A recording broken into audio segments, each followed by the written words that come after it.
So it's like some of these route concepts for these receivers are becoming too predictable. I think the Vikings are going to force Kurt. He can't get the ball to the sidelines effectively as he was in the beginning of the year.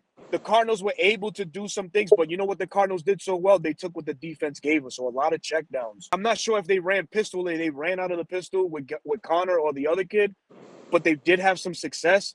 Maybe we can do that. I wish that we would go inside zone with Bijan, because I think Bijan can hurt them there too.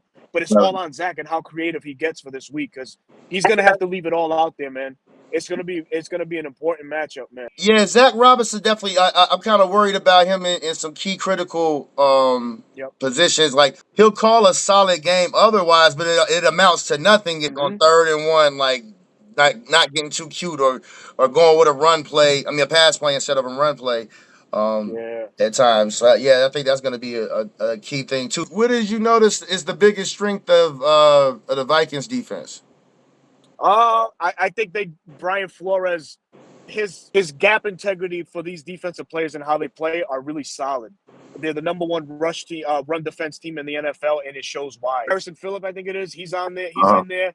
One of the other guys that he was on our team, I think last year or the year before, man, defensive tackle. These guys play phenomenal. It allows their linebackers to really be active. If you look at the stats for the Vikings, their leading tacklers are all the safeties, which tells me that he really commits to stopping the run. What he puts these guys in position for, and Grenard just consistently winning one-on-ones, man. Right. It's unbelievable. And then they got this other kid, Pat Jones, he's a situational pass rusher. He Yeah, got yeah. So 7 sacks. him and Van Ginkel.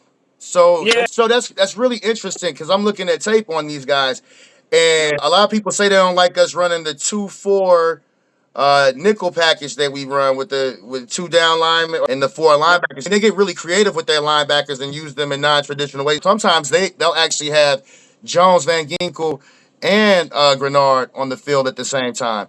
Some nickel Yeah. situations. All 3 of those guys are kind of up there in sacks. Stephon Gilmore, I don't think is playing this week. So you got Fabian Monroe playing, and we all know who Fabian Monroe is. Right. And then you got Harrison Smith, and Harrison Smith, although he's the vet on that team, he's a liability in coverage big time. He's a liability. Exploiting that to loosen up everything underneath will be key. Because but the thing is, can Kurt get to that level to exploiting these guys? Can he make enough plays early on to start having Brian Flores back up his coverages, or even start switching his scheme a bit? And then that's probably when we can start feasting on underneath routes or even in the run game. Byron Murphy is leading their team with interceptions. Like they're number 1 in the league in turnovers Yeah, and yeah, takeaways yeah. as They're well. very opportunistic, man. Yeah, yeah. Very. So that's a matchup on the other side as well too. I think we're gonna have, like you said, get some of that underneath stuff. I think that Kyle Pitts is gonna be a key. Like, and a lot of people say Kyle Pitts runs lazy routes. I think because I was talking to one of my homies, he was telling me this. Yep. He's not quick. Like they say, a lot of people say he's just an oversized receiver. He's not. He's not like a Drake London. You know what I mean? Like he's actually he weighs more than Drake London. He doesn't even have the quickness of a Drake London, and Drake London isn't necessarily quick, but he has No. Yeah. the highest separation. Look at the next gen stats. His separation yardage is about up there with Brock Bowers. If you run him on a lot of cross and drag routes and can just use his speed, because he'll get downfield on you. But I don't think that we're going to be able to get downfield a whole lot because they're pass rush and they'll. And I was Exactly. going to ask you about with Brian Flores. I feel like he blitzes a lot, right? He does. He does blitz a lot, and you know what I noticed? He Yeah. has a tendency to overload a side to blitz. It doesn't matter if it's the right or the left side. Now that's just what I saw. I haven't seen the body of work throughout the year, just in that Cardinals game. Right. But the thing is, the thing that bothers me. So the Cardinals have the element of a mobile quarterback, obviously with Kyler. So it challenged Flores on what kind of blitzes he can send. I think this week, all options are on the table because it's Kurt, right? And Right. Kurt really can't avoid the sack.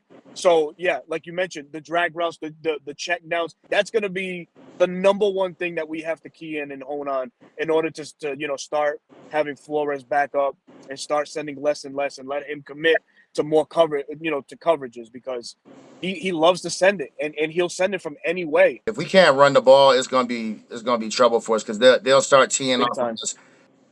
Yeah, and that's But another thing that I noticed from Sam. Sam does better when you play man than versus zone.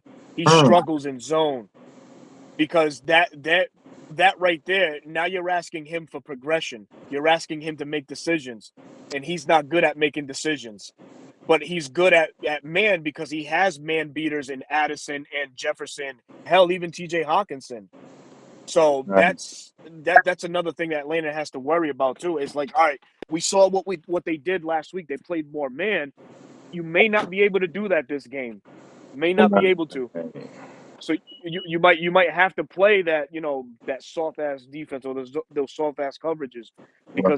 because of those beaters that they have. Yeah, yeah. I was looking at that too. That's pretty much their main weakness on their offense is Sam Darnold. I like the zone blitzing that we did last Hmm. week. We definitely disguised a Yeah, few of our coverages. So I think we're gonna have to get creative with our players yeah. in some of the zone blitzes where we bring in some of that pressure from. I believe, like you mentioned, Hawkinson.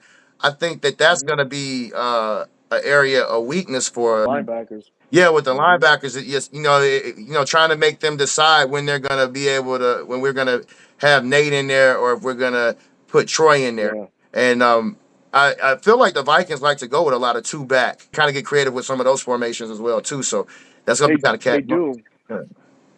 I'd like to see Justin Simmons actually play a little bit more towards the line in this one. Go cover three, but just switch up how Simmons does his alignment. Have him drop.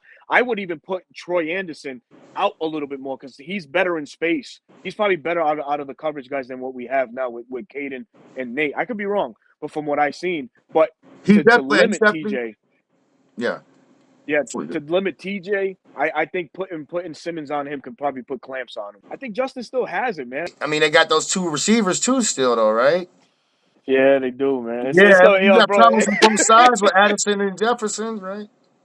Yeah, I mean, I don't even know how do you contain those guys? Like, do you play Robert? Do you play cover one? Like, I don't know, man. It's gonna be interesting, yo. Jimmy Lake's gonna have to really get creative because you I don't. I mean, honestly, this is probably the most loaded offense we played this year, minus the Chiefs. But like skill set wise, like two elite receivers, a good tight end, a good running back.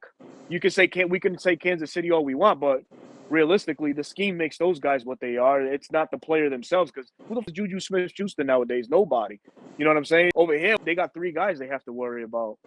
But all right, man, it's gonna be tough, man. Well, bro, let me get up in this crib, bro. I All right, appreciate you, fam. Yo, peace. no doubt. All right, bro. Yes, sir.